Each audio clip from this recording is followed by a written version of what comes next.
네, 주님의 기도 같이 하시겠습니다. 주님의 기도 본문으로 먼저 같이 하시겠습니다. 파텔 헤몬 호 엔 토이스 우라노이스 하기아스 데토 토 오노마스 엘데토 헤 바실레이아스 게네데토 토 델레마스 호스엔 우라논 카이 에피테스게스 톤 알톤 헤몬 톤 에피우시온 더스 헤민 세메론 카이 아페스 헤민 다 오펠레이마타 헤몬 호스 카이 헤메이스 아페이멘 토이스 오펠레이타이스 헤몬 카이 메 에이세는 케스 헤마스 에이스 페이라스몬 알라 우르사이 헤마스 아포트 포네르 호티소 에스틴 헤 바실레이아 카이 헤 두나미스 카이 헤 독사 에이스토스 아이오나스 아멘.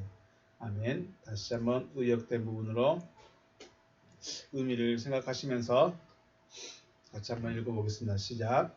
하늘뜰 안에 계신 우리의 아버지, 하늘 안에서와 같이 땅 위에서 당신의 이름이 거룩히 여김을 받으셨으며 당신의 나라가 임하셨으며 당신의 뜻이 이루어졌습니다.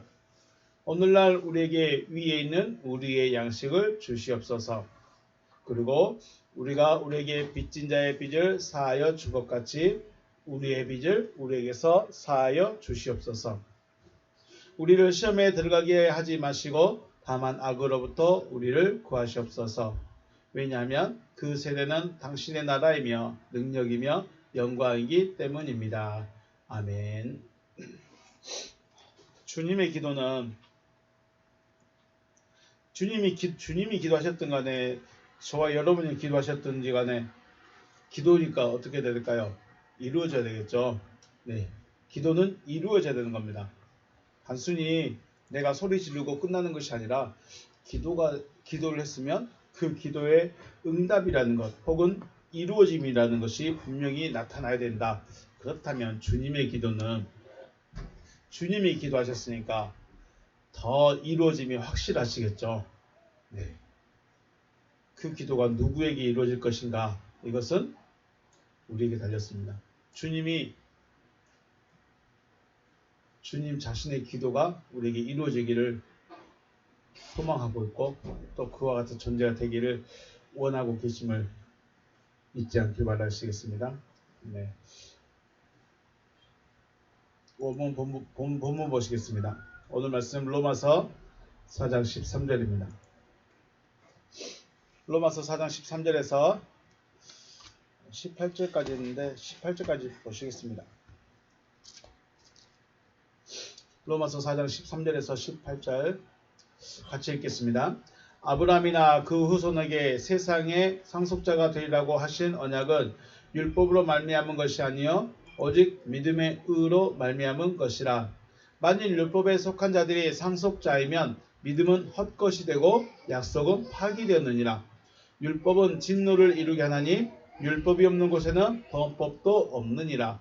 그러므로 상속자가 되는 그것이 은혜에 속하기 위하여 믿음으로 되나니 이는 그 약속을 모든 후손에게 굳게 하려 하심이라.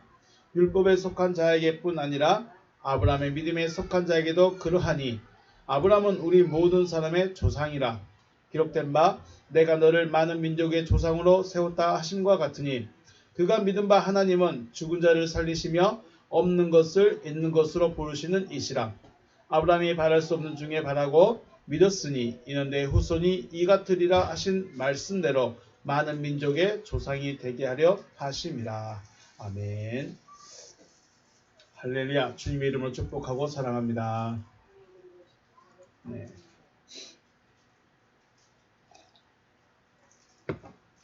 오늘은 크게는 지금 믿음과 율법에 대해서 계속 이야기하고 있습니다. 율법이냐 믿음이냐. 율법은 말 그대로 행함을 말합니다. 행함을 말하고 있고 믿음은 그냥 믿음입니다. 믿으면 됐지 뭐. 율법과 믿음에 대해서 계속 이야기하는데 더욱이 오늘은 후손에 관한 이야기입니다. 그 후손들에 대한 이야기. 성경을 크게 보면 성경은 족보 이야기책입니다. 족보책입니다. 족보책. 창세기 2장 4절에서 하늘 그리고 땅, 하늘 그리고 땅의 톨레덕트 족보에 대해서 이제 말씀하시고, 마태복음 1장 1절에서도 비블리오스 게네시오스 이에스 그리스도라고 말씀을 시작합니다. 또 창세기 12장에서도 아브라함이라는 사람을 부르시고 그 자손에게 자손을 주겠다고 약속하시면서 아브라함의 후손들에 대한 이야기를 풀어가십니다. 그러니까 성경을 보면 크게 지금도 우리는 누구의 후손이라고 말을 해야 되죠? 우리는 아브라함의 후손이라고 해야 됩니다. 자, 생각해 보십시오. 우리 믿음의 조상이 누구예요? 아브라함. 그러면 저는 누구의 후손이어야 돼요? 아브라함의 후손이에요. 그런데 마태복음 1장 1절 말씀 보면 아브라함과 다윗의 자손 예수 그리스도의 세계다. 예수 그리스도도 누구의 후손으로 나와요? 아브라함으로 나오고 제 조상도 아브라함으로 나옵니다. 예수 그리스도와 저와 무슨 관계성이 있는 것 같죠? 네. 그래서 내가 어디 족보에 속하였는가는 굉장히 중요합니다. 지금 아브라함의 족보에 속할 것인가? 아브라함이 아닌, 아브라함의 족보라는 것은 이삭의 족보를 따라가는 거죠. 이삭, 야곱의 족보를 따라갈 것인가? 이스마엘로 내려갈 것인가? 둘 중 한 가지로 나눠집니다. 그래서 족보 이야기, 내 족보가 지금 어디 있는가를 찾아가야 되는 거죠. 게네시오스라는 말은 세대, 시대란 뜻인데 어근이 기노마이에요. 이걸 잘 생각해 보십시오. 세대, 시대. 그러니까 게네시오스라는 것은 세대인데 그 어근이 기노마입니다. 되어진 자. 그러면 의역을 하면 여기 있습니다. 예수가 그리스도가 되어지는 책. 비블리오스 게네시오스 이에스 그리스도. 이걸 조금 더 의미적으로 생각해 봤을 때 그 어근을 따라가서 생각해 봤을 때 예수가 그리스도가 된 책이에요. 더 확장해서 보면 아브라함의 자손, 아브라함의 아들, 다윗의 아들, 예수가 그리스도가 되어지는 책. 자, 육신적으로는 예수가 누구의 자손이죠? 아브라함의 자손이에요. 맞죠? 육신의 혈통으로는 아브라함의 자손이에요. 그런데 그 자손이, 그 육신의 혈통인 아브라함의 자손 예수가 뭐가 되어가는 책이요? 그리스도가 되어지는 책이에요. 이 게네세우스라는 말이 기노마에서 유래했다. 한 번쯤은 생각해 보셔야 되지 않을까 생각해 봅니다. 우리 민족도 족보라는 거 굉장히 중요하게 생각하죠. 아무것도 없어도 양반 족보면, 왕가 족보면 그냥 시집 보내기도 하고요. 그런 것이 있습니다. 또 돈 있는 상인들은 족보, 양반 족보를 사기도 하고 또 양반 족보 들어가기 위해서 애를 쓰기도 했습니다. 성경도 족보 이야기이기 때문에 사람들이 어떻게 성경의 족보에 들어갈 것인가 하는 것을 말씀하고 있습니다. 누구 있죠? 이방 여자 룻, 나오미와 룻 할 때 그 룻도 원래는 이방 여자인데 예수의 족보에 들어가게 되죠. 그런 사람들입니다. 혈통적으로는 아브라함의 자손이어야 맞지만 아브라함의 자손만으로 끝내지 않겠다는 거죠. 룻이 족보에 들어가게 된 것, 이방 여자가 족보에 들어가게 된 것은 지금 저와 여러분을 위한 겁니다. 이방 사람이지만 그리스도의 족보에 들어갈 수 있겠다라는 것을 말씀합니다. 자, 그래서 중요한 것은 저와 여러분이 이 족보에 들어가야 돼요. 족보에 들어간다는 것은 아브라함의 자손, 아브라함의 후손, 아브라함의 후사, 아브라함의 상속자가 되어져야 된다. 이걸 말하고 싶어 하는 것이죠. 네. 그래서 여러분과 제가 아브라함의 족보, 그리스도의 족보가 올라갈 수 있으시기를 주님의 이름으로 축복합니다. 네. 이것이 결국 우리에게 요구한 거예요. 아브라함의 자손이 될 것이냐? 이삭의 자손으로 끝날 것이냐? 자, 우리 다시 한번 4장 1절부터 쭉 이야기했었는데, 왜냐하면 아브라함에 대해서 이야기를 하면서 믿음과 율법에 대해서 계속 이야기를 합니다. 비교를 하면서. 그러면서 과연 우리는 어디에 속해야 될 것인가? 그리고 내가 지금 율법을 가지고 있고 율법을 알고 있고 율법대로 살고 있다면 그 다음 나는 어떻게 해야 될 것인가? 이런 문제에 대해서 고민을 많이 하게 합니다. 그래서 다시 한번 생각을 해보겠습니다. 4장 1절부터는 믿음의 조상 아브라함에 대한 이야기입니다. 그렇죠? 아브라함에 대한 이야기입니다. 이 아브라함의 이야기를 왜 하느냐? 율법 때문에 했습니다. 율법에 매여 있을 수 있느냐? 율법이 의롭게 해줄 수 있느냐? 우리가 율법을 행함으로 사람이 의롭게 되어질 수 있느냐? 아니다를 말하기 위해서 아브라함의 이야기를 하고 있는 거죠. 4장 1절 육신을 우리 조상 아브라함이 무엇을 얻었다래요? 만일 아브라함이 행위로서 의롭다 하심을 받았으면 자랑할 것이 있으려니와 하나님 앞에서는 없느니라. 네, 율법의 행위로 내가 하나님 저 11조 이만큼 했고요. 안식일을 한 번도 안 빼먹었고요. 모든 절기 다 지켰고요. 충성하고 포무사하고 헌신하고 희생하고 했으니까 저 의롭지요 라고 할 수 없다는 것입니다. 율법은 왜 필요했습니까? 죄를 깨닫기 위해서. 죄를 깨닫기 위해서 율법을 주신 것이지 율법 때문에 의가 된다는 것은 아닙니다. 그런데 재밌는 것은 죄를 깨닫고 죄에서 멀어지게 되면 누구와 가까워지게 돼요? 하나님과 가까워지게 돼요. 하나님과 가까워지면 이 사람이 어떤 사람이 될까요? 의인이 되는 겁니다. 야, 참 율법이라는 이게 굉장히 어려운 겁니다. 율법을 지킬 수 있어야 되느냐? 지켜야 되느냐? 지키지 않아야 되느냐? 그럼 율법이 왜 필요하냐? 근데 다른 성경에서는 율법으로 의롭다함을 얻느니라 이런 말씀도 있어요. 그래서 우리가 율법에 대해서 정확하고 확실하게 율법은 이런 것이고 이렇게 해야 되는 것이다라는 것을 우리가 알고 있어야 된다는 거죠. 의인이 되면 율법의 요구가 이루어진 거예요. 우리 율법을 주신 목적이 이루어진 거예요. 뭐가 되면요? 의인이 되면. 어떻게 의인이 됐어요? 죄가 무엇인지 알고 죄와 멀어지고 하나님과 가까워져서 의인이 되어진 것입니다. 의인이 되어지니까 율법의 요구가 이루어졌다. 자, 그래서 아브라함의 이야기입니다. 아브라함은 율법이 없던 시대의 사람이죠. 율법이 있기 전의 사람. 아브라함은 율법이 있기 전에 있는 사람입니다. 그런데 율법이 나타나기 전에 이미 의롭다고 인정을 받았다는 것이에요. 그러면 아브라함이 어떻게 의롭다고 인정을 받았는가? 이것이 중요합니다. 사람이 지금 유대인들이나 이스라엘 백성들은 율법을 지켜야만 의롭다, 율법대로 살아야만 의롭다고 말하고 있다는 거죠. 바울이 알죠. 바울이 그걸 말하고 싶은 겁니다. 지금 유대인들이나 많은 성도님들이나 지금 많은 교회 사람들이 율법은 강조하지 않는데 뭘 강조해요? 여러 가지가 있죠. 이건 해야 된다는 거예요. 왜 해야 되는지는 모르고 그냥 해야 된다는 거예요. 그리고 하면 믿음이 좋은 사람, 하지 않으면 생각해 봐야 될 사람. 이것이 로마 성도들만의 문제가 아니고 그때의 유대인들만의 문제가 아니고 지금 이 시대의 우리의 문제도 된다는 거예요. 교회를 다니는데 출석만 잘하면 되느냐? 헌금만 많이 하면 되느냐? 아니면 헌금만 자주 하면 되느냐? 봉사를 열심히 하면 되느냐? 땀 뻘뻘 흘리면서 설거지만 하면 잘하느냐? 그것이 의롭게 되는 것은 아니라는 거예요. 그래서 아브라함이 어떻게 의롭다함을 받았느냐? 이것이 중요하다.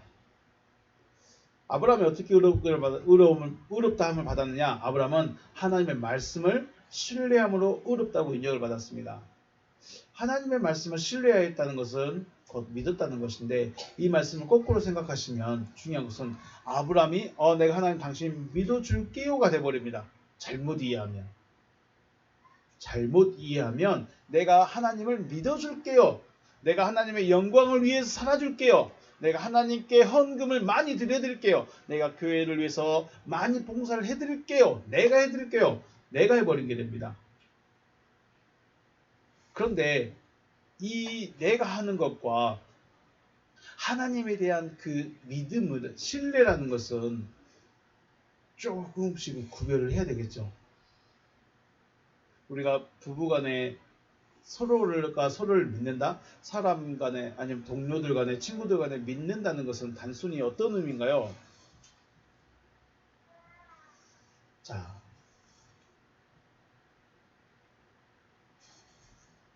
말을 했어요. 내가 돈을 빌리면서 내가 언제까지 갚을게 라고 말을 했다면 뭘 믿고 빌려준 거예요? 물론 그 사람도 있지만 중요한 것은 또 말도 있죠. 그 사람의 말. 내가 하나님을 믿어줄게요가 아니라 하나님 당신의 그 말은 믿을만 합니다. 이런 의미가 되는 겁니다. 내가 믿어줄게요가 아니라 당신의 말은 내가 믿습니다. 신뢰합니다. 어떻게 신뢰가 되어졌느냐? 지금까지의 삶을 쭉 살아보니까 하나님이 이렇게 더 도와주시고 이렇게도 해주시고 이렇게 말씀하시더니 이렇게 하시고 이끌어 가신다더니 진짜로 여기까지 오시고 이것들을 다 아브라함이 느끼고 생각하고 경험해 왔다는 거예요. 그리고 나서 하나님이 내가 너에게 아들 줄게 라고 말하니까 내 나이가 지금 80이 넘었는데 내 마누라는 70이 넘었는데 어떻게 아기가 생겨요. 그런데 지금까지 내가 경험을 해보는 걸 보니까 하나님은 하실 수 있겠더라. 이거란 거죠. 내가 당신의 말을, 하나님의 말을 믿습니다. 진짜 내가 신뢰합니다. 내가 하나님이 하실 것을 내가 압니다. 라고 딱 고백했을 때 하나님이 네가 내 말을 믿고 있구나 라고 그때 인정해 준다는 거죠. 그래서 믿음으로 의롭다 하심을 받는 겁니다. 이 믿음은 말 그대로 하나님을 신뢰하는 거예요. 단순히 내가 믿어줄게요가 아닙니다. 절대로 오해하시거나 착각하시면 안 됩니다. 내가 하나님을 믿어줄게요가 아니라 하나님이 말씀을 이루실 것을 내가 아는 거예요. 이거는 내가 하나님이 일하실 걸 내가 아는 거예요. 단순히 내가 하나님 믿어줄게요. 내가 하나님 예수 앞에 나가줄게요. 내가 세례 받아줄게요. 이게 아니고 하나님이 하시고자 하는 그 일을 내가 하실 줄 아는 거예요. 교회에 앉아있으면서 하나님의 말씀을 신뢰하지 않는 사람이 있을까요? 성경책을 신뢰하니까 갖고 다니겠죠. 물론 그렇습니다. 성경책을 신뢰하고 성경이 되어줄 것을 믿는다고 하는데 과연 그것이 얼마나 될지.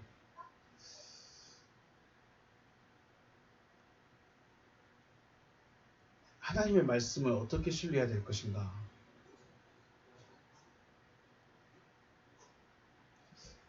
저와 여러분과의 아브라함의 믿음의 차이가 어디 있습니까? 아브라함은 하나님이 하시겠다고 하시는 그 말씀을 자신의 생각이나 판단이나 경험 등으로 취할 것은 취하고 버릴 건 버리고 믿을 만한 건 믿고 자기 마음대로 잘랐다 붙였다 하는 것이 아니라 그냥 통으로 받아들였다는 거죠. 이게 중요합니다. 아브라함은 하나님의 말씀을 어떻게 받았다고요? 통으로 받았어요. 내 삶에 어떻게 적용시키려고 받은 게 아니고 나를 좀 바꿔보려고 받는 게 아니고 나를 좀 내 인격을 좀 수양을 시켜보려고 말씀을 받는 게 아니고 내 지식을 넓혀보려고 받는 것도 아니고 내 선한 삶을 위해서는 말씀을 받는 게 아니에요. 그냥 말씀은 말씀하신 그대로 통으로 받는 거예요. 하나님의 말씀이 있다면 통으로 받으시길 주의 이름으로 축복합니다. 통으로 받는 거예요. 통으로. 내 삶에 적용하려고 받는 것도 아니고 내가 착하게 살아보려고 받는 것도 아니고 내가 의롭게 되어지려고 받는 것도 아니에요. 하나님의 말씀을 왜 받는지를 분명히 알아야죠. 그러니까 삶에 적용시키는 것만 생각하고 있다는 거죠. 아브라함이 86세에 하갈로부터 이스마엘을 얻었습니다. 우리가 성경적으로 몇 세에 하나님께서 약속하셨는지 알 수는 없지만 일단 75세에 가나안에 들어왔고 기근으로 애굽에 다녀가고 롯과 헤어지고 헤브론으로 옮기고 소돔성의 롯을 구한 등 여러 가지 사건들 이후에 말씀하셨다면 최소한 5년은 지나지 않았을까? 80세 이상 지나지 않았을까? 그리고 기다리다가 84세, 83세, 4세가 돼도 없으니까 뭘 내죠? 꾀를 내죠. 생각을 해봅니다. 하나님이 내 마누라 사라는 늙으니까 안 되니까 좀 젊은 여자를 취해서 아들 낳아 주시려는가 보다. 그래서 하갈을 취하게 되죠. 그때 나이가 몇 살? 86살. 자신은 80세, 아내는 70세가 되었는데 아들을 낳을 것이다 라는 말씀이 허무맹랑한 거죠. 이거 말도 안 되는 말이에요. 허무맹랑. 자, 아들을 낳아줄게. 몇 살에? 80세 넘어서. 여자 70세 넘어서. 아들을 낳을 것이다 라고 하시니까 이게 너무 허무맹랑하고 황당한 거죠. 그런데 아브라함이 이 말씀을 수용하고 받아들였다는 거예요. 이게 계산된 마음도 아니고 하나님이 하실 것이다 라는 확신에 의한 믿음이었다는 거죠. 확신에. 자, 누가 하실 것이다? 하나님이 하실 것이다 라는 것의 확신입니다. 그러면 하나님의 가장 황당하고 어이없고 냉택 없는 그 말씀을 여러분과 저는 얼마나 수용할 수 있을까요? 얼마나 받아들일 수 있을까요? 귀신 쫓아내는 거, 오병이의 기적 베풀어주는 거, 손 고침받는 거, 안전병이 일어서는 거, 소경이 눈을 뜨는 거, 뭐 이런 것들도 굉장히 중요하죠. 이런 것들도 굉장히 중요한데 가장 황당무계한 어이없는 약속, 하나님 약속 무엇일까요? 저와 여러분에게 있어서 가장 허무맹랑한 하나님의 약속. 문제 해결이십니까? 기도 응답이십니까? 아니면 복 받는 것입니까? 아닙니다. 가장 황당하고 어이없고 될 것 같지 않는 약속이 바로 하나님의 아들 되어지는 겁니다. 아들 되어지는 거. 하나님께서 여러분과 저를 당신이 아들로 세우겠다고 하시는 말씀을 듣고 통으로 받으라는 거예요. 진짜 당신이 하나님의 아들이면 나는 안 할래 해버려도 어쩔 수 없습니다. 하나님의 말씀을 통으로 받는 거예요. 통으로. 하지만 하나님의 아들이 누구인가 또 어떻게 되어지는가에 대한 내용을 들어보면 통으로 받아들인다는 것이 결코 쉬운 일이 아닙니다. 자, 당신은 하나님의 아들이 되셨습니다 라고 하면 뭐라고 그래요? 아멘 합니다. 다 좋아합니다. 그런데 그 아들이 누구이고 그 어떻게 되어지는가에 대한 내용을 들으면 거부하게 된다는 거죠. 아브라함이 그리하였듯이 하나님의 존재성과 동행하심들의 경험이 쌓여서 가장 황당한 하나님의 말씀이 통으로 수용되는 것입니다. 즉 은혜 시대에서 받은 은혜, 이게 뭐예요? 바로 기도 응답도 받아보고 문제 해결도 받아보고 하나님의 음성이라는 것도 들어보고 뭐 예언도 받아보고 등등등 이 은혜로 하나님과의 관계성이 형성되어져 있어야 수용할 수 있다는 것이죠. 형성이 돼 있어도 될까 말까 하는 게 뭐예요? 하나님의 말씀인 거예요. 하나님의 말씀이 지금 그럼 우리가 가지고 있는 성경은 뭘 말하고 있냐? 내가 너를 아들 삼겠다는 거예요. 그거 하나예요. 그거 하나를 위해서 수많은 선지자들을 보냈고 수많은 이야기를 하고 계시는 거예요. 이것이 아브라함이 하나님의 인정을 받았다라는 것이에요. 하나님의 말씀을 마음으로 인정했을 때 하나님께서 의롭다고 하시고 믿고 있구나 라고 하시는 것입니다. 지금 그러면 여러분과 저는 성경을 볼 때 뭘 찾아내야 돼요? 하나님의 계획이 무엇인가를 찾았어야 돼요. 하나님의 목적이 이렇게 수십 가지로 나눠지고 뭐 창세기의 목적 다르고 출애굽기의 목적 다르고 민수기, 레위기, 신명기의 목적이 달라서 성경을 나누는 것이 아니라 각 시대별로 말하는 것이 달라서 목적은 똑같고 목적은 하나예요. 창세기든지 레위기든지 뭐 신명기든지 여호수아든지 룻기든지 욥기든지 시편이든지 다 성경은 한 가지예요. 구원하는 거, 아들 삼는 거. 그런데 우리는 각 시대별로 성경을 따로따로 보고 있죠. 그 역사서처럼 보고 있습니다. 그 역사에서 하나님이 나타나심, 하나님의 일하심에만 관심이 있습니다. 하나님이 왜 그렇게 일하셨고 하나님이 무엇을 위해서 역사하셨는가에 대해서는 놓쳐버린 것이죠. 하나님의 일하심만, 하나님의 기적과 표적에만 관심이 있지 하나님의 목적에는 그다지 관심이 없지 않나 생각을 봅니다. 그러므로 믿음이라는 것은 마음으로 신뢰하고 받아들이는 거죠.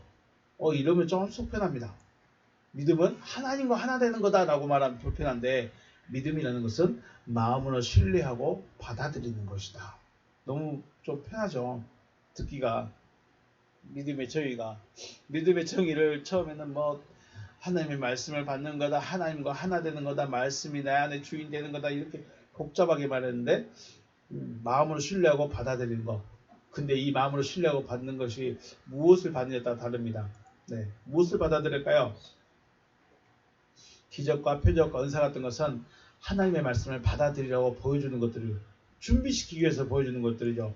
기적이나 표적이나 은사 이런 것들은 준비시키기 위해서 하나님의 존재성, 하나님의 일하심을 나타내기 위해서 먼저 보여주는 것이에요.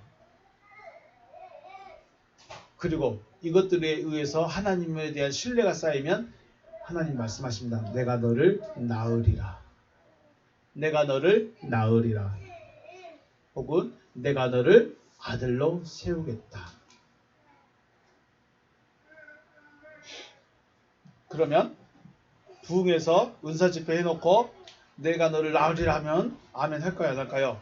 다 아멘 하죠. 막 손 들고 아멘 합니다. 소리 지르고 난리 칩니다. 그런데 그 내용을 들어보면 이거 심각하다라고 생각할 겁니다. 자, 내가 너를 낳으리라. 그러면 너는 누구예요? 하나님의 아들이에요. 하나님의 아들을 우리는 뭐라고 부르냐면 그리스도라고 부릅니다. 하나님의 아들, 당신은 하나님의 아들이십니다 라고 말하니까 아멘 했는데 하나님의 아들은 뭐예요? 그리스도예요. 그러면 좀 복잡해집니다. 그리스도는 다시 기름 부음 받은 자라는 거예요. 성령 받으십시오 하면 뭐라요? 아멘 합니다. 그럼 성령 받을 때 뭐라고 표현해요? 기름 부음 받은 자라고 해요. 이해가 되신가요? 성령 받으십시오 그러면 아멘 합니다. 성령 받은 것이 무슨 의미냐면 기름 부음 받은 뜻입니다. 기름 부음 받았다는 건 누구를 말한다고요? 그리스도를 말해요. 하나님의 아들도 그리스도는 기름 부음 받은 자, 기름 부음 받은 자, 성령 받은 자 다 똑같은 말을 하고 있는 거예요. 구약의 관점에서는 상속자입니다. 자, 우리는 누구예요? 하나님의 아들이 되어야 됩니다. 아들은 누구예요? 그리스도는 기름 부음 받은 자. 그것이 사도행전으로 넘어가면 성령 받은 자들. 그들이 누구예요? 하나님의 아들들. 그래서 저와 여러분이 결국 성령 받아야 됩니다 라는 그 말은 내가 그리스도가 되어야 됩니다 라는 말이고, 당신이 하나님의 아들이십니다 라고 말하는 것은 결국 당신은 그리스도이십니다 라고 말하는 거예요. 다만 사람들이 오해하고 거부할까봐 그걸 하지 않지 내용상으로는 그렇다는 겁니다. 자, 하나님의 원수이고 하나님을 거부하고 하나님을 반대하고 있던 나를 하나님의 아들로 세우겠다는 그 약속을 받아들이는 것이 뭐예요? 믿음이라는 거예요. 내가 너를 내 아들로 세우겠다. 진짜요? 알겠습니다. 감사합니다 하고 받아들이라는 거예요. 다시 아들이면 너무 쉬운데 내가 너를 그리스도로 세우겠다 라고 말하면 내가 그리스도가 되면 될까요? 안 될까요? 자, 결과적으로 나를 그리스도 혹은 메시아 기름 부음 받은 자로 세우겠다는 것입니다. 이게 뭐예요? 하나님의 약속. 이것이 하나님의 약속이에요. 이것을 믿느냐, 이것을 통으로 받을 수 있겠느냐, 계산해보고 생각해보고 신학적으로 따져보고 내 교리적으로 따져보고 내 경험상으로 따져보고 내 믿음적으로 따져보니까 이건 아닌 것 같다. 네, 그럼 못 받는 겁니다. 그럼 안 받는 거예요. 그런데 당신은 하나님의 아들입니다 라고 말하면 할렐루야 아멘 하고 응답하죠. 근데 앞에 내용을 따져보면 아들은 아들인데 내가 그리스도 되는 것은 또 불편해요. 내가 성령을 받고 싶은데 성령 받으면 기름 부음 받은 자, 곧 하나님의 아들 그리스도가 되는 건 좀 불편해요. 그러니까 계산하고 따져보고 생각하면 받을 수가 없는 거예요. 다시 또 성령의 기름 부음 받으십시오 그러면은 할렐루야고 아멘 하면서도 고민이 됩니다. 그죠?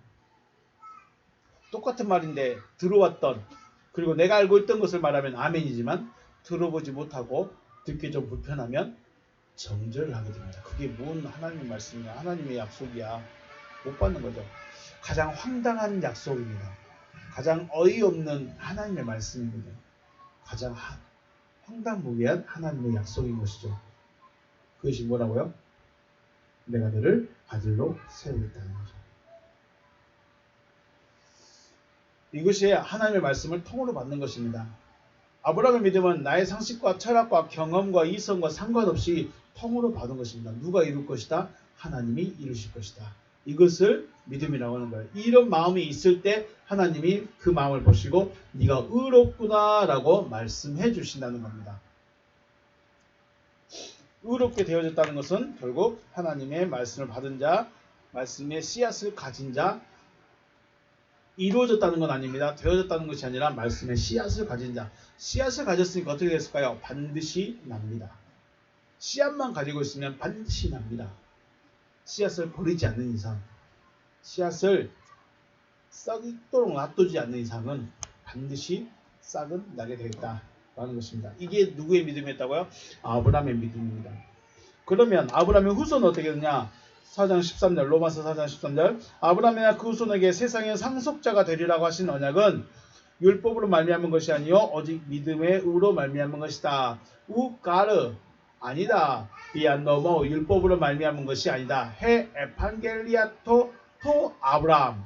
아브라함 해 에입니다. 해가 아니라 에 토 스펠마티 아우토. 아브라함이나 그의 후손, 그의 자손에게 하신 약속은 율법으로 말미암은 것이 아니다. 어떤 약속이었을까요? 토 클레로노몬 아우토 에이나이 투 코스모. 세상에게 네가 후사다. 세상에게 너가 나의 후사다라고 한 약속이 율법으로 말미암은 것이 아니다 라는 것입니다. 알라티아 디카이오시네 피스테오스. 오직 믿음의 의로 말미암은 것이다. 오직 믿음의 의로 말미암은 것이다. 믿음의 후사들에게도 말하는 거죠. 아브라함이나 그 후손들에게 어떻게 의롭게 되느냐? 그 약속이 뭐냐? 세상에 후사가 되는 거예요. 세상에게 후사가 되는 거예요. 후사가 뭐예요? 클레르노몬 상속자가 되는 거예요. 상속자. 아브라함이나 아니면 그의 후손들, 아브라함의 후손들에게 어떻게 상속자가 될 수 있느냐? 어떻게 상속자가 될 수 있느냐? 율법으로 말미암은 것이 아니라 믿음의 의로 되어졌다라고 말합니다. 자, 넘어가겠습니다. 여기서 재밌는 것은 왜 투 코스모 세상인데 단수로 나와 있습니다. 세상을 후사로 세우겠다는 거죠. 세상이 누구죠? 세상은 동방에 에덴 동산으로부터 쫓겨난 아담입니다. 다시 말해서 하나님의 말씀을 혹은 하나님을 대적한 그가 세상입니다. 하나님의 말씀을 받지 않는 하나님의 말씀을 버린 하나님을 대적하고 있는 그가 누구라고요? 세상이에요. 저와 여러분은 세상일까요? 아닐까요? 세상은 저 밖에 있는 사람이 세상이죠. 글쎄요. 이런 아담을 다시 아브라함의 후사로 세우겠다는 것이 하나님의 약속인 것이죠. 다시 말하면 아담의 입장에서는 쫓겨난 에덴 동산에서 어디로 다시 들어와야 돼요? 에덴 동산 안으로 다시 들어와야 돼요. 이게 뭐예요? 약속인 거죠. 아담은 쫓겨났으니까 들어와야 되고 아브라함은 아들이 없으니까 아들이 있어야 되는 거고 이게 다 똑같은 약속인 거죠. 아브라함의 후사가 되는 것은 율법으로 말미암은 것이 아니라 믿음의 의로 말미암은 것이다 라는 것이죠. 믿음의 의라는 것은 아브라함이 가졌던 믿음, 곧 하나님께서 하시겠다 하신 말씀을 통으로 받는 것이 믿음인 것이죠. 아브라함의 믿음이 될 수 없는 아브라함의 믿음은 될 수 없는 그 일을 하시는 하나님이시라는 것을 확신하는 거죠. 오늘 말씀 보니까 4장 18절 말씀 보면 4장 17절 말씀부터 보면 내가 너를 많은 민족의 조상으로 세웠다 하신과 같으니 그가 믿은 바 하나님은 죽은 자를 살리시며 죽은 자가 살아나는 일이 있을까요? 없을까요? 그럴 일을 만날까요? 안 만날까요? 들어봤어요? 못 들어봤어요?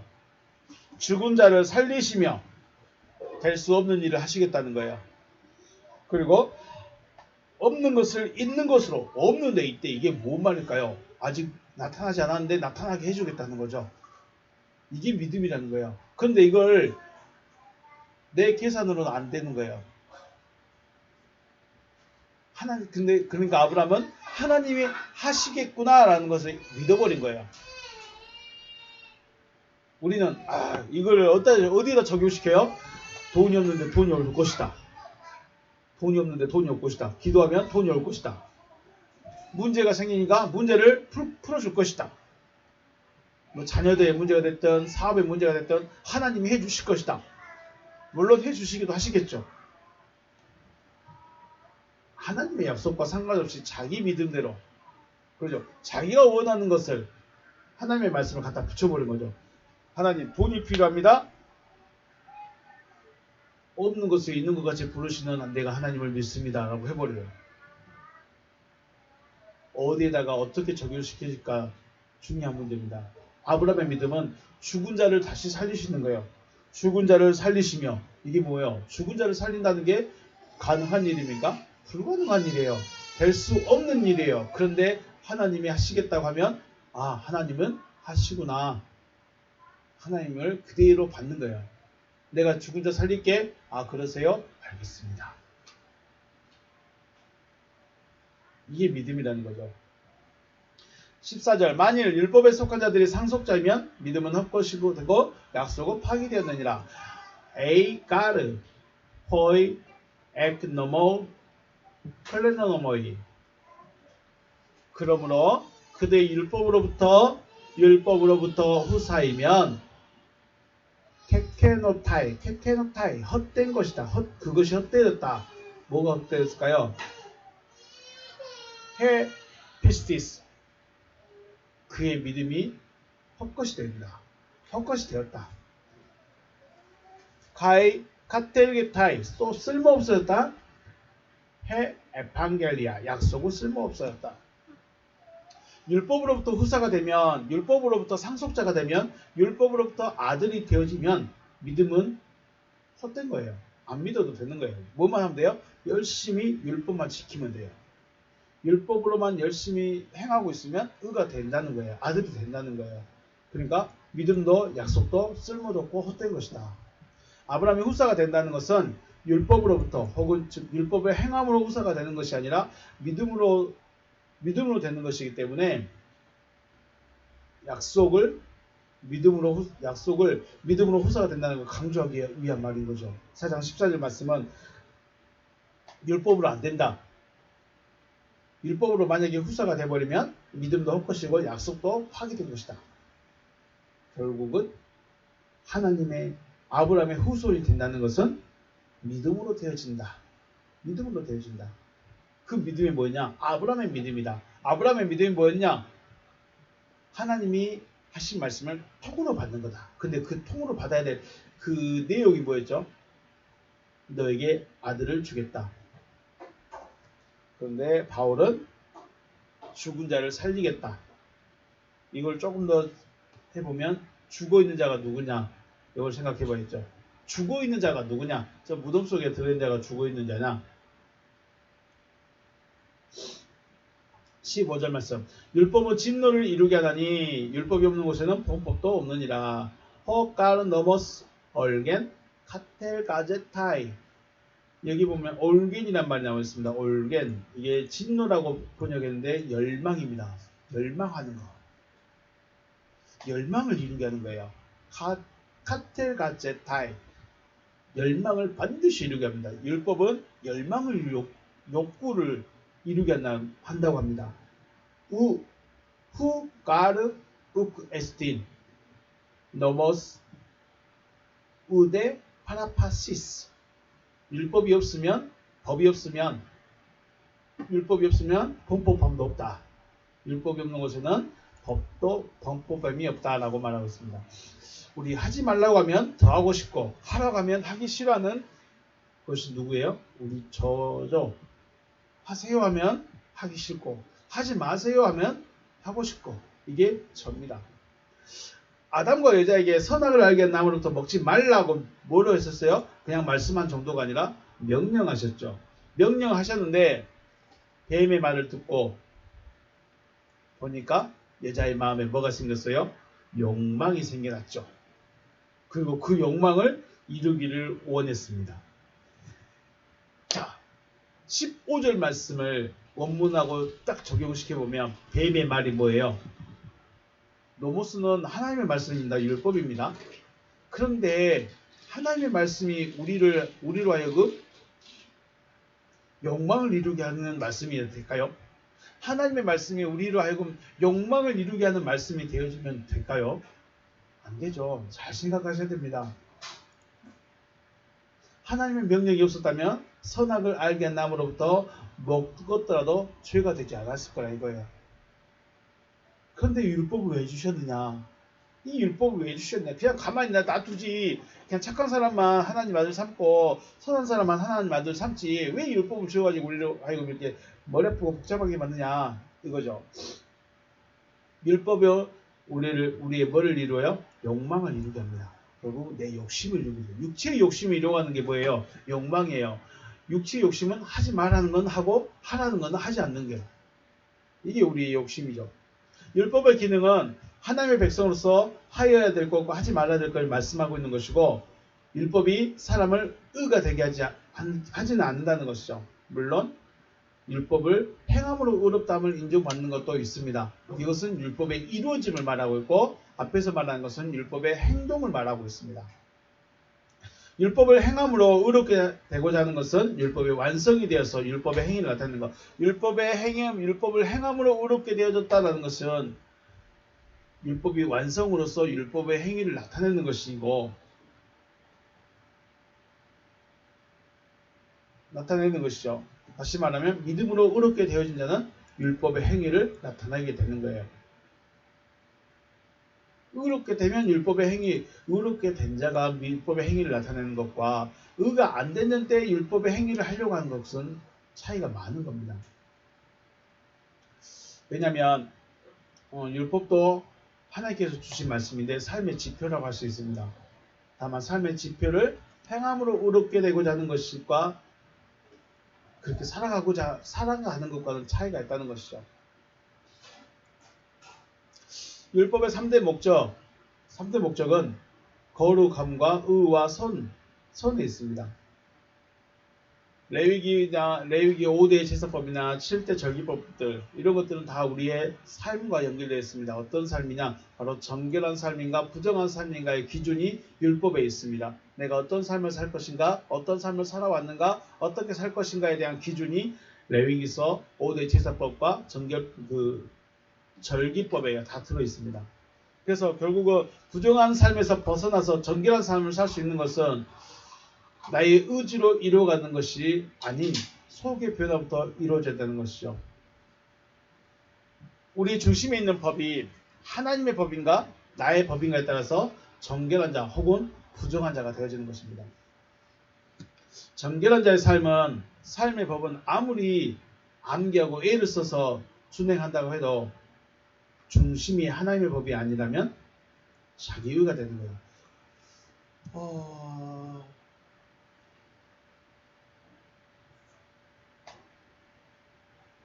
우리가 범법을 하면 교정소에 다녀오죠.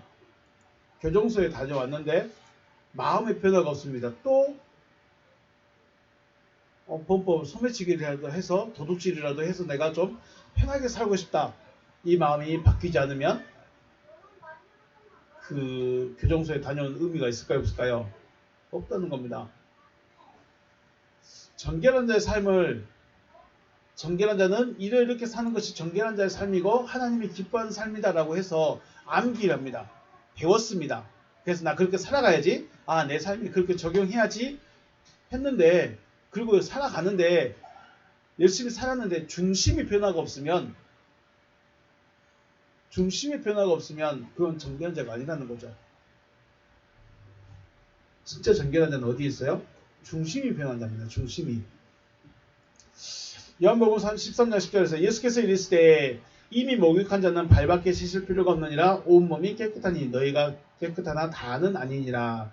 네, 우리 이 말씀 잘 아시죠? 목욕한 자는 발밖에 씻을 필요가 없습니다. 왜냐하면 온몸이 깨끗하기 때문에. 그러면 율법에서 정결하다는 것은 곧 깨끗해졌다는 것이고 주님도 제자들 향해서 너희는 깨끗해졌다. 특별히 이 요한복음 13장은 다락방 강화, 최후의 만찬 석상에서 말씀하시는 거죠. 율법이 정결하게 됐다는 것은 깨끗해졌다는 것이고 그러면 어떻게 깨끗해졌는가? 목욕에서 깨끗해졌을까요? 목욕을 해서 깨끗해졌을까요? 요한복음 15장 3절 너희는 내가 일러준 말로 이미 깨끗하여졌다. 아멘. 이럴 때 아멘 하는 거죠. 너희는 내가 일러준 말로 이미 깨끗하여졌다. 에데 히메이스 카다로이 에스테 디아톤 로건 헌 렐랄레카 휘민 너희들은 카다로이 깨끗한 자들이다. 에스테 깨끗한 자들 보면 깨끗한 자들이 동사가 에스테가 현재 능동입니다. 너희들은 깨끗하다. 디아톤 로건 그 말을 통하여 헌 렐라레카 내가 일러준 말로 너희들은 깨끗해졌다. 깨끗한 자들이다. 이 말씀 생각을 많이 하셔야 됩니다. 여러분은 깨끗한 자입니까? 깨끗한 자가 되어야 될까요? 부정한 자가 되어야 될까요? 당연히 깨끗한 자가 되어야 되겠죠. 그런데 깨끗한 자가 어떻게 되느냐? 어떻게 깨끗한 자가 되어지느냐? 내가 너에게 말한 그 말을 통하여 너희들은 깨끗한 자들이다. 이렇게 말합니다.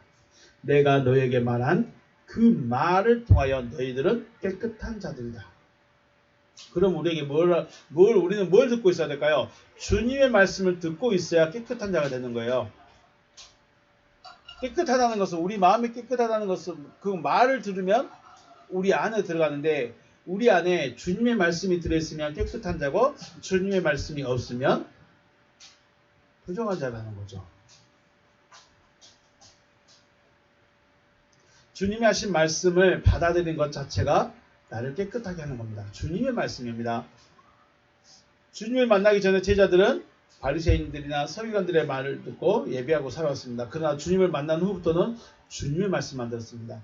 주님의 말씀만 들은 제자들이 깨끗해진 것입니다. 누구의 말을 들었다고요? 주님의 말씀을 들은 것이 그 말이 우리를 깨끗하게 해준다. 그러므로 우리도 주님의 말씀을 들을 수 있어야 된다. 사람이 정결한가 혹은 부정한가의 기준은 주님의 말씀이 있는가, 사람의 말이 있는가의 차이입니다. 자, 주님의 말씀이 있으면 깨끗한 자, 사람의 말이 들어있으면 부정한 자가 되는 겁니다. 사람의 말이 들어있기 때문에 하나님께 못 간다는 겁니다. 주님의 말씀이 들어있으면 하나님께 갈 수 있습니다. 기준은 명확합니다. 다만 내가 그를 거부하고 내가 받지 못하니까 그런 거죠.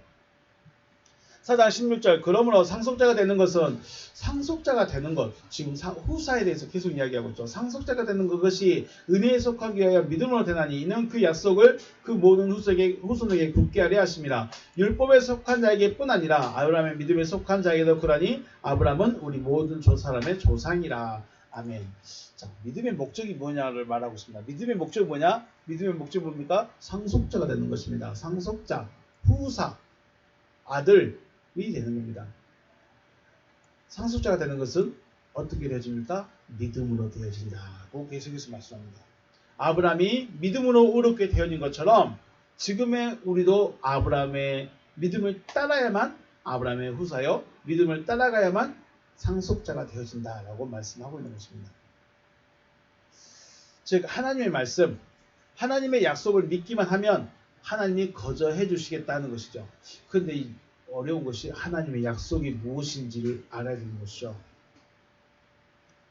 만약 어떤 행위로 하나님의 아들이 되어진다면 그 행위가 하나님 입장에서는 갚아야 할 빚이 되어버린 것이죠. 아들이긴 아들인데 불편한 아들이 되어집니다. 잘생겼으니까 내가 너 아들 세워줄게. 돈 많으니까 너 내 아들 해라. 아들 됐다고 해서 뭐 달라질까요? 불편해버립니다. 가까이 하기도 불편하고 아들이라 하기도 불편하고. 왜냐하면 뭐가 있어서요? 빚이 있기 때문에. 하나님이 야, 너 착하니까 내 아들 할래? 착하니까 내 아들 삼아줄게. 너 돈 많으니까 아들 삼아줄게. 너 열심히 일 잘하니까 내가 삼아줄게. 이래버리면 일 안 하거나 돈이 없어져 버리거나 좀 나쁜 짓 하거나 그러면 이건 괜히 불편한 겁니다. 그래서 하나님은 아무 조건 없이 하나가 될 수 있는, 그러면서도 하나님께 전적으로 속한 아들이 되어줄 수 있도록 은혜로 아들을 세우시겠다는 거죠. 은혜로 어떻게 해요? 믿기만 해. 믿기만 해. 믿기만 하라는 거예요. 어떤 말씀을? 내가 너를 아들로 세우겠다는 그 말을 믿기만 하라는 거예요. 그러면 아들로 세워주시겠다는 겁니다. 이럴 때 속으로라도 아멘이 나오시기 주의 이름으로 축복합니다. 왜냐하면 이거 하나 때문에 지금 성경 전체를 보고 있는 거니까요. 여러분 성경을 왜 봅니까? 하나님의 아들 되려고. 하나님의 아들 어떻게 됩니까? 하나님의 은혜로 되는 거예요. 근데 은혜로 되는데 어떻게 돼요? 믿음으로 되는 겁니다. 이걸 믿으라는 거예요. 성경 66권을 통해서 그거 하나 믿으라는 거예요. 너 내 아들 삼아줄게. 이거 믿으라는 거예요. 너 아들 됐는데요?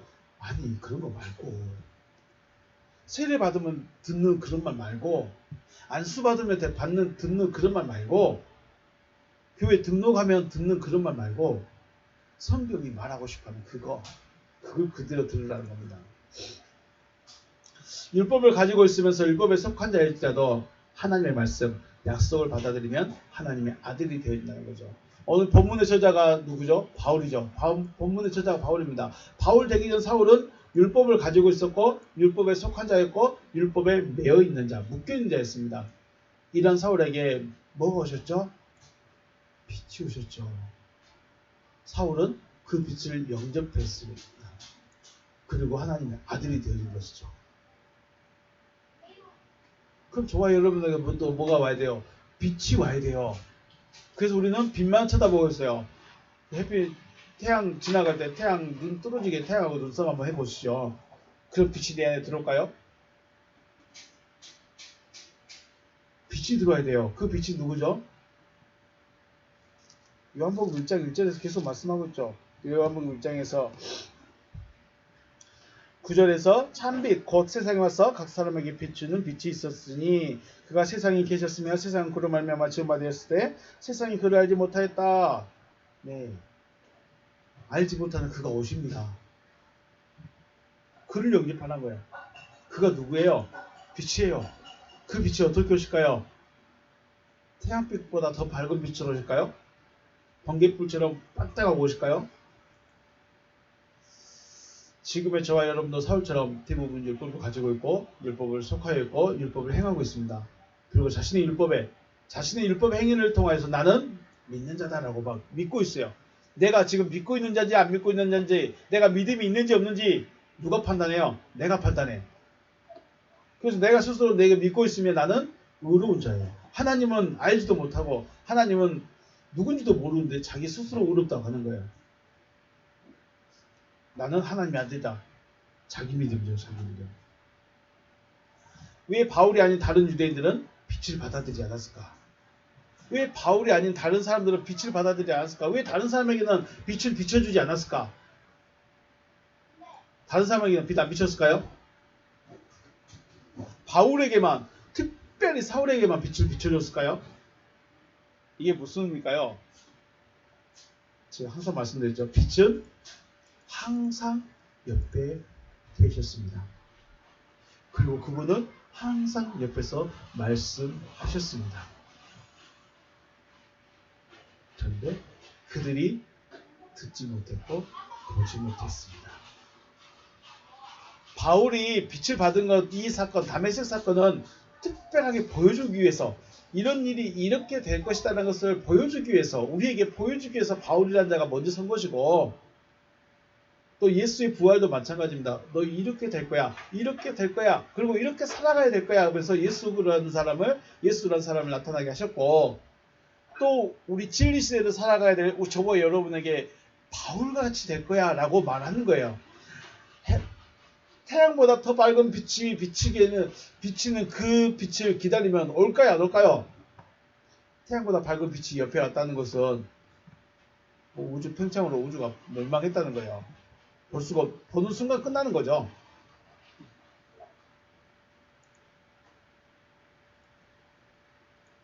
사울은 율법에 속한 자가, 율법을 행하고 있는 자가, 율법에 매여 있는 자가 어떻게 하나님의 아들이 되어질 것이냐에 대한 것을 보여주는 겁니다. 우리에게도 그렇게 된다는 거예요. 근데 그 빛이 과연 누구냐는 거죠. 태양보다 밝은 빛을 기다리고 있으면 절대 안 옵니다. 그 빛은 어디 있었다고요? 항상 옆에 있습니다. 그 빛은 항상 옆에서 말씀하고 계셨습니다. 그분이어야 돼요. 그분. 말씀 자체죠. 저와 여러분의 빛이 오셨을까? 네, 빛은 하나님의 말씀 자체입니다. 태양보다 밝은 빛은 말 그대로 바울이 표현한 것이고 말씀 자체가 빛입니다. 하나님의 말씀은 또 하나님의 약속입니다. 하나님의 약속은 세상인 나를 아브라함의 후손 하나님의 상속자로 세우겠다고 하시는 것이 하나님의 말씀, 하나님의 약속입니다. 이거 받아들이라는 거죠. 서두에서 말씀드렸듯이 되어질 수 없는, 말도 안 되는, 절대 일어날 수 없는 일을 나에게 하시겠다, 나에게 하겠다고 하시는 그 말씀을 받아들이는 것이 아브라함의 믿음을 가진 아브라함의 후손인 것입니다. 여러분 아브라함의 후손입니까? 어디 족보에 속했습니까? 아브라함의 족보, 아브라함과 이삭과 야곱의 족보에 속했습니까? 이스마엘 족보에 속해 있습니까? 내가 지금 어느 족보에 들어가 있을까요? 그리스도의 족보에 들어가 있는지 아니면 다른 족보에 들어가 있는지 찾아봐야죠. 족보책 펼쳐보셨습니까? 내 이름이 김해 김씨 충정공파 72대손에 딱하니 적혀 있어야 돼요. 안 적혀있으면 저는 김해 김씨가 아닐 수도 있습니다. 믿음의 족보인데 믿음의 족보에 내 이름이 지금 어디 들어있는가 찾아내야죠. 내 이름 지금 어디 있을까? 내가 어디 있는지도 모르면서 그냥 살아가면 나중에 못 찾을 수도 있죠. 포인트는 이겁니다. 요한복음 8장 39절부터 말씀 보시면 대답하여 이르되 우리 아버지는 누구시라? 아브라함이라 하니 예수께서 이르시되 너희가 아브라함의 자손이면 아브라함의 행한 일들을 할 것이다. 아브라함이 뭔 일 했을까요? 아브라함이 일한 거 있을까요? 없을까요? 교회 지었을까요? 교회에서 밥 했을까요? 안 했습니다. 아무것도 안 했습니다. 지금 하나님께 들은 진리를 너희에게 말한 사람이 나를 죽이려 한도다. 아브라함은 이렇게 하지 아니하였느니라. 너희는 너희 아비가 행한 일들을 하노다. 대답하되 우리가 음란한 데서 나지 아니하였고 아버지는 한 분뿐이시니 곧 하나님이시로다. 예수께서 이르시되 하나님이 너희 아버지였으면 너희가 나를 사용하라 하였으리니 이는 내가 하나님께로부터 나와서 왔음이라. 나는 스스로 온 것이 아니요 아버지께서 나를 보내신 것이라. 어찌하여 내 말을 깨닫지 못하느냐? 이는 내 말을 들을 줄 알지 못함이로다. 너희는 너희 아비 마귀에게서 났으니 너희 아비 욕심대로 너희도 행하고자 하느니라. 그는 처음부터 사귀한 자여 진리가 그 속에 없으므로 진리에 서지 못하고 거짓을 말할 때마다 제 것으로 말하나니 이는 그가 거짓말쟁이여 거짓의 아비가 되었습니다. 내가 진리를 말하므로 너희가 나를 믿지 아니하는도다. 너희 중에 누가 나를 죄로 책잡겠느냐? 내가 진리를 말하는데도 어찌하여 나를 믿지 아니하느냐? 하나님께 속한 자는 하나님의 말씀을 듣나니 너희가 듣지 아니하면 하나님께 속하지 아니하였음이로다. 아멘. 주님의 말씀 들었습니까? 주님의 말씀을 들어본 적 있으십니까? 주님이 하시는 말씀을 들어본 적이 있으십니까? 들어봤어야 내가 믿든지 안 믿든지 받든지 안 받든지 할 건데 그걸 들어본 적이 없으니까 왜 바리새인들이 왜 서기관들이 주님을 거부하고 받지 않았을까? 고민해 보셔야죠.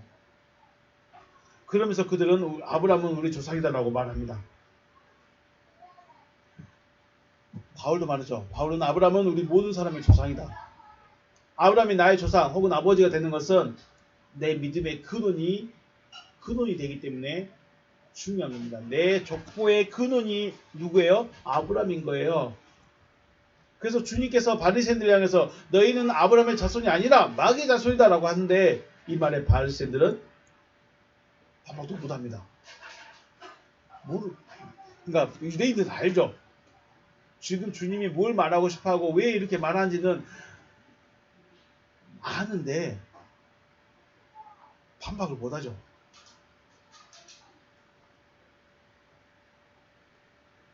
아브라함의 자손이면 아브라함의 행한 일들을 할 것이다.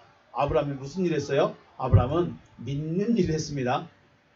교회 건축하고 봉사하고 충성하고 이런 일 한 것이 아니라 무슨 일 했다고요? 믿는 일 했어요. 믿는 일. 믿는 일이라는 것은 말씀을 받아들이는 일을 한 거예요. 요한복음 6장에서 그들이 묻되 우리가 어떻게 해야 하나님의 일을 하오리까? 예수께서 대답하여 이르시되 하나님께서 보내신 일을 믿는 것이 하나님의 일이니라. 하나님께서 보내신 자가 누구예요? 하나님의 아들이죠. 하나님의 아들이 말씀하고 있는 그 말을 믿는 것이 하나님의 일이에요. 하나님의 말씀, 하나님의 아들이 하시는 그 말씀을 받아들이는 것이 하나님의 일인 거예요. 내가 하나님의 일을 어떻게 할까요? 고민하지 마십시오. 말씀을 들으면 됩니다. 말씀을 듣고 내가 말씀을 받아들이는 자체가 하나님의 일을 하고 있는 거예요.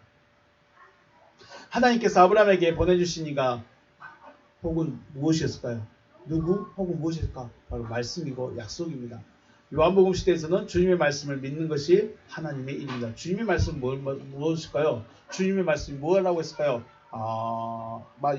마태복음부터 쭉 한마디 한마디 다 외울까요? 하나님의 말씀을 믿을 수 있는 마음을 얻기 위해서 은혜시대의 과정을 지내야 되는 것입니다. 기도했더니 응답 주시고, 기도했더니 병 고쳐주시고, 기도했더니 문제 해결해 주시고, 기도하겠더니 형통하게 해주시고, 기도해서 얻은 것이 진리가 아니라 얻은 것들은 말씀을 들을 수 있는 준비가 되어져 있는 과정입니다. 그죠? 하나님이 계시구나. 하나님이 진짜 뭔가 하려고 하시구나. 하실 수 있구나. 알았는데 정작 중요한 내가 너를 내 아들로 세우겠다. 이 말을 못 받겠다는 거죠. 그리고 이 말을 하신 분들도 별로 없고. 오직 기도에서 얻은 것에 모든 마음을 뺏겨버립니다. 하나님은 그래서 자기 믿음에 굳어져 가는 거예요. 자, 앞에 서 있는 저는 여러분과 다를 것이 없습니다. 오히려 더 부족할 수도 있습니다. 부족하기도 합니다. 그럼에도 하나님께서 하시는 일은 나 같은 자일지라도 하나님의 말씀을 믿으면 그 하신 말씀을 이루시겠다는 것입니다. 하나님을 신뢰하십니까? 그렇다면 여러분은 하나님의 아들 그리스도를 세우겠다는 말씀도 신뢰할 수 있을까요?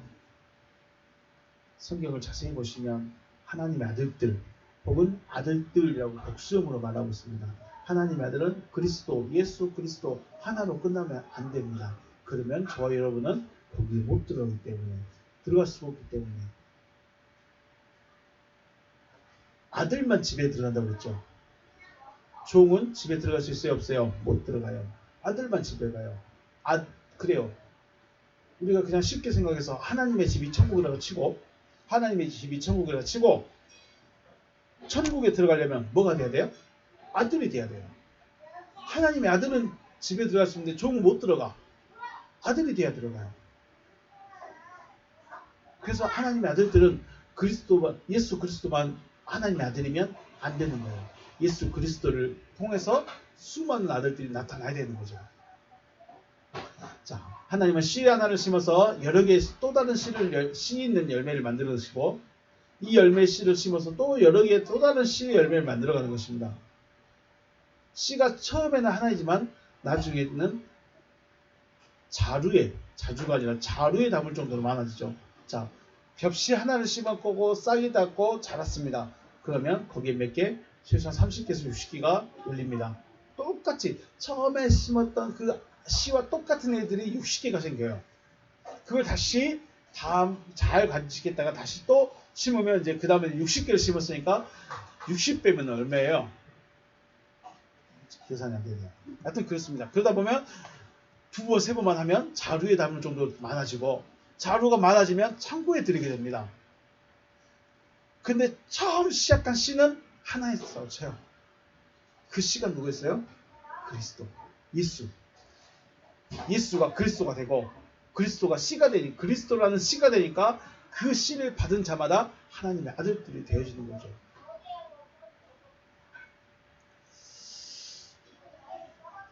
아브라함이 믿음으로 의롭다함을 받은 것처럼 저와 여러분들도 믿음으로 의롭다함을 받을 수 있고, 믿어야만이 의롭다함을 받을 수 있습니다. 그런데 그 믿음이라는 것이 주님 내가 믿습니다가 아니고, 내가 여기 와 있으니까 믿습니다가 아니고, 하나님이 무슨 일을 하시는지에 대한 그 확신을 가지고 있어야 된다는 거죠. 하나님이 무엇을 하시느냐? 아들 세우겠다. 너를 거듭나게 하겠다. 너를 부활시키겠다. 진짜요? 아멘 하라는 겁니다. 거기에 아멘, 그걸 믿으라는 거예요. 저와 여러분의 믿음이 아브라함의 믿음과 같이 죽은 자를 살리시는 하나님의 말씀을 믿는, 그래서 의롭다 하심을 받는 하나님의 아들로 나타나시길 주님의 이름으로 축복합니다. 네, 오늘 여기서 마치겠습니다.